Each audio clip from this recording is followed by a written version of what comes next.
Hey there, my name's Tammy Bradley, and I'm coming to you today to review the Freeform Pathfinder. Uh, really love this saddle. I use it on my mules. I have 3 mules. They have 3 very different backs, and this saddle has worked really well for them.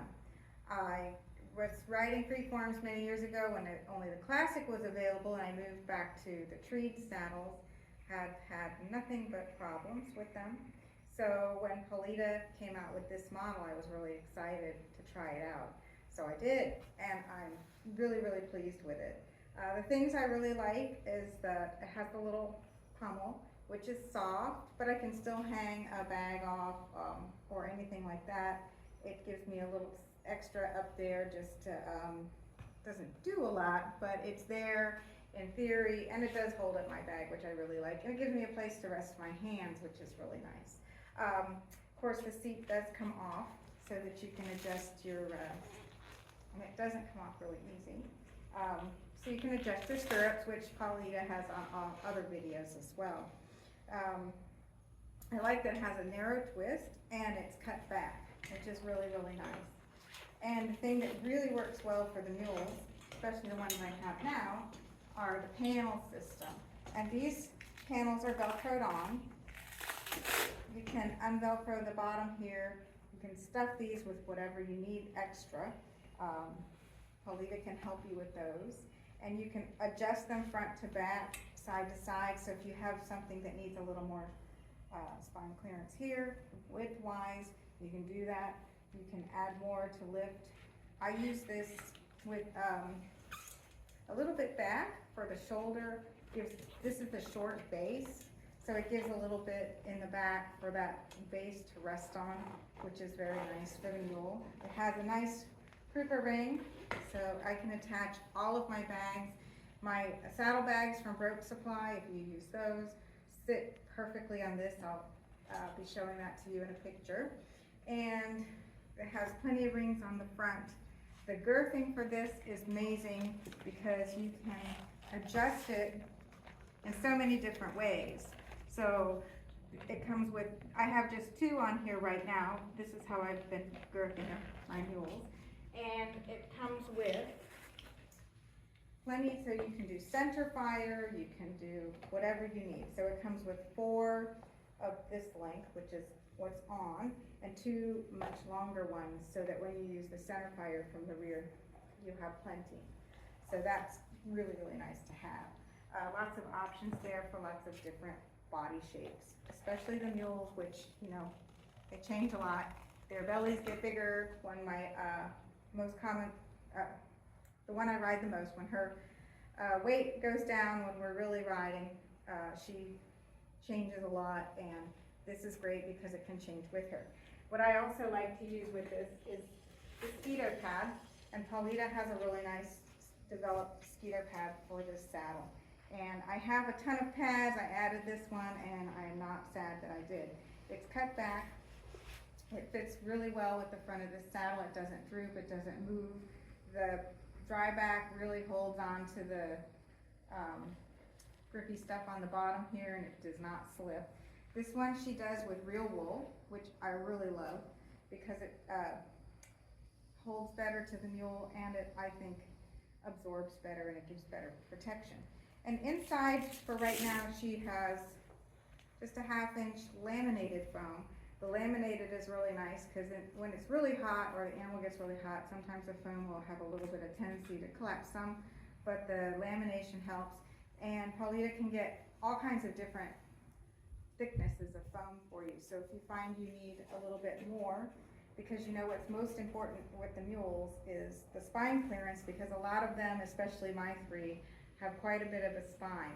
Unless you have one that's the tabletop because it's got a barrel shape, then you might not want to use the panels. You might just want to go with the Skeeto, and that would work really well for something that does not have a protruding spine. But if they have the protruding spine, this has been keeping it up really nicely.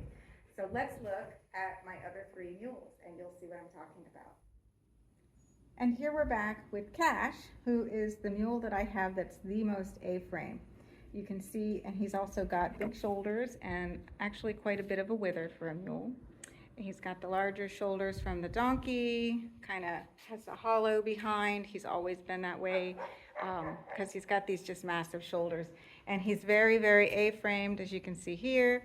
He has the typical little donkey back there where it ties in to the bum. And you can see he's definitely got a roach to his back. So he needs some good clearance. And right now he's actually a little fat. We're working to work on that. But I wanted to show you a trick too, that when you get this saddled up, how you can test to make sure you're clearing that spine. Because you know, the most important part to clear is not always just the withers or the back, which are very important, but most people miss right here, right in the middle, because that's where your seat usually goes, the seat of a saddle. And maybe with the treeless, you'll sit a little bit more forward, but typically people miss this part because it's easy to see, yeah, I cleared here and I've cleared here, but this is still not quite getting it, because when they move, they really lift their backs up, and they move and lift their backs up even more so than horses, except maybe a dressage horse, but that along that line. So I'm going to go ahead and throw the saddle on real quick and show you what I do. This one, and I take this string, this is a hay string, it's got the knot, so you want the knot somewhere more towards the middle, and you want to put this on after the pad. You can do it before the pad. I find it just a little easier to do it afterwards. You just set that along right in the center.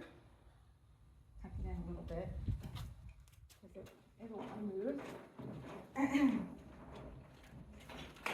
you're going to love how lightweight this is. Just throw it up there.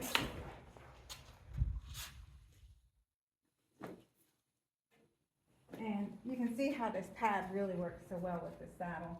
It's the gullet, everything sits so nicely. Let me get this down. Now I had Paulita send me a regular size pad, even though this is a short back base, because I have used saddlebags, and that helps give the saddlebag some place to rest. But you can see here how nicely that sits up in the front.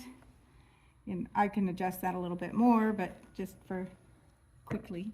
And you can see that gives him plenty of clearance. We could actually probably go a little forward, but I'm doing this really quickly here for you. And then you can see in the back, he has plenty. So the trick is to organize this so that it's right in the middle. And when you get on there and you get it right in the center when you sit down, kind of tie it up someplace in front and the back so it doesn't move. Ride for half an hour, get your animal nice and warm, let that padding really sink, and then pull that knot through. If it pulls through smooth, you know you're golden. If you hit a little tightness, or if it won't come through at all, you need a little bit more padding on the spine, so to lift it up a little higher, and you'll be able to kind of tell where that's at. It's usually more right in this area here. Where you're going to need that extra padding if you do. So like I said, if you have a more barrel-shaped animal, that's going to be a little different if you don't have the protruding spine, but most mules have a protruding spine somewhere, even if they are pretty round, and that's how you're going to fix that with the treeless saddle. So I hope you've enjoyed my videos here, and I enjoyed bringing them to you, and I hope you get yourself a Pathfinder and enjoy it as much as I have.